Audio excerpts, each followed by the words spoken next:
Philippe Simo, le très grand entrepreneur, a fait une vidéo pour, je cite, nous présenter ses investissements au Cameroun. Alors, dans cette vidéo-là, il nous a annoncé qu'il est en train de construire un hôtel.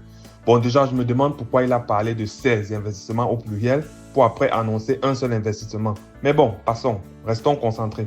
Le but de ma vidéo est simplement de rappeler aux gens que, en supposant que les déclarations de Philippe Simo soient vraies, cela ne peut en aucun cas lui conférer la légitimité pour former les gens à investir au pays.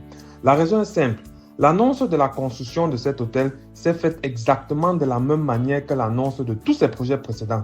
C'est-à-dire en grande pompe, avec beaucoup d'enfumage, comme s'il s'agissait d'un projet révolutionnaire qui allait forcément être rentable. Alors, vu que tout, ou presque tous ces projets précédents se sont soldés par des échecs, il est donc logique de douter de l'impact de ce nouveau projet sur la crédibilité du personnage. Je tiens à le préciser parce que Philippe Simo est un grand fumeur, c'est un expert dans l'art de la persuasion, voire même de la manipulation. Si vous avez encore besoin de preuves, regardez simplement comment il a annoncé son projet d'hôtel. Il a commencé par vous dire comment il a acheté un terrain magnifique, tellement bien placé, si bien que les gens pensent même qu'il s'agit du terrain du fils du président. Il a poursuivi en vous disant qu'il va construire un hôtel très haut standing à plusieurs centaines de millions. Bref, l'hôtel n'est même pas encore fonctionnel, mais il a déjà fait tout un tapage là-dessus. Et ça, c'est sa signature. Il a toujours procédé ainsi. Je pense que le 16 mai, Philippe Simo organise au Palais des Congrès de Yaoundé une sorte de séminaire de formation à l'entrepreneuriat. Plusieurs personnes ont fait cela avant lui. Mais lorsque lui, il a annoncé son événement, il a affirmé que ce sera le plus grand événement de ce genre jamais organisé. On parle là d'un événement qui n'a pas encore eu lieu. Vous comprenez donc que Simo, c'est le champion de l'enfumage, des annonces pompeuses. Toujours dans la lignée des exemples, je vais vous rappeler un peu ce que Philippe disait lorsqu'il a lancé certains de ses projets par le passé. Alors, lorsqu'il a lancé le projet de la ferme, il avait annoncé que ce serait un projet futuriste, que les employés et leurs familles seraient logés sur place. Il avait annoncé qu'il construirait même un hôtel sur place, qu'il allait accueillir des visiteurs dans son hôtel. Bref, il avait annoncé un projet qui faisait rêver. En tout cas, moi, ça m'avait fait rêver à l'époque, parce que moi, j'étais un super fan de Simo à cette époque-là. C'était autour des années 2020-2021, je me souviens.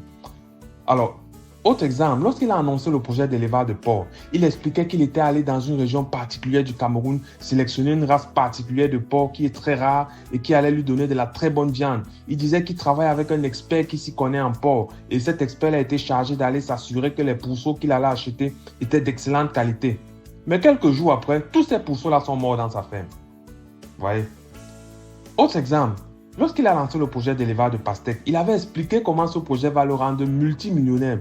Je me souviens un jour, il était en face de deux ingénieurs et il faisait un calcul pour démontrer qu'en cultivant les pastèques, on peut facilement se faire beaucoup plus d'argent qu'en travaillant comme ingénieur.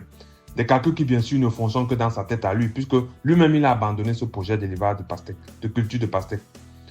Alors, dernier exemple, lorsqu'il a lancé le projet de restaurant Le Goût du Pays, il disait qu'il lance un concept révolutionnaire de la ferme à l'assiette, un restaurant bio qui va servir des plats 100% naturels. Il avait même franchisé son concept en offrant soi-disant la possibilité aux gens d'acheter la franchise Le Goût du Pays. J'étais l'un des premiers à dénoncer cela en m'interrogeant sur comment peut-on franchiser un concept qui ne marche pas, un concept qui n'a pas encore suffisamment fait ses preuves. Eh bien, il se trouve que le fameux restaurant a fermé. Philippe a profité du fait qu'il y a eu incendie à côté de son restaurant et qu'il y a eu des problèmes avec les propriétaires du terrain pour justifier l'échec de son projet. Pourtant, on sait tous que lorsque tu as un concept qui marche, si un emplacement n'est plus disponible, tu peux simplement ouvrir un autre restaurant à un autre emplacement, comme le font les vrais entrepreneurs, comme par exemple Chocos, dont la boutique avait brûlé et qui s'est simplement implanté ailleurs. Bref, je peux citer des exemples à n'en plus finir.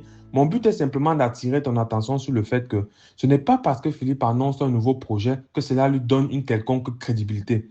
Pour moi, démarrer un projet ne m'impressionne pas. Il suffit d'avoir du capital. Et d'ailleurs, en parlant du capital, je m'interroge. Est-ce que Philippe construit son hôtel là avec son propre argent ou bien l'argent de la banque qu'il a pris à son propre nom ou bien il a collecté l'argent des gens? Parce que si c'est l'argent des gens, bon, c'est son droit, mais il faut qu'il nous le dise. Il faut qu'il nous précise bien que ce n'est pas son projet, que c'est un projet commun. Parce que je me souviens, il a ouvert un business de VTC en Côte d'Ivoire et on croyait que le parc de véhicules, c'était pour lui. Mais ce n'est que plus tard qu'on a compris, grâce à des témoignages sur des chaînes YouTube comme celle de Jean Sobayo, qu'en fait, les véhicules étaient achetés par l'argent provenant d'investisseurs. Pourtant, Philippe n'avait jamais mentionné cela. Il voulait nous laisser croire que c'était son projet à lui. Moi, je trouve que c'est une forme de manipulation. Bref, j'espère t'avoir convaincu que le projet de construction de l'hôtel de Simo ne lui confère pas de crédibilité pour enseigner le business aux gens. Lançons un projet à la phase la plus facile. Faire perdurer un projet dans le temps, voilà le vrai challenge. Et voilà ce qui donnera véritablement la crédibilité à Philippe. Je souhaite beaucoup de succès à son hôtel. Un projet d'une telle envergure mérite d'être rentable. Lorsqu'il aura réussi dans au moins un projet d'envergure, je le prendrai plus au sérieux et peut-être je pourrais le voir comme quelqu'un capable de m'aider, m'accompagner à réussir dans le business. C'était Nodar.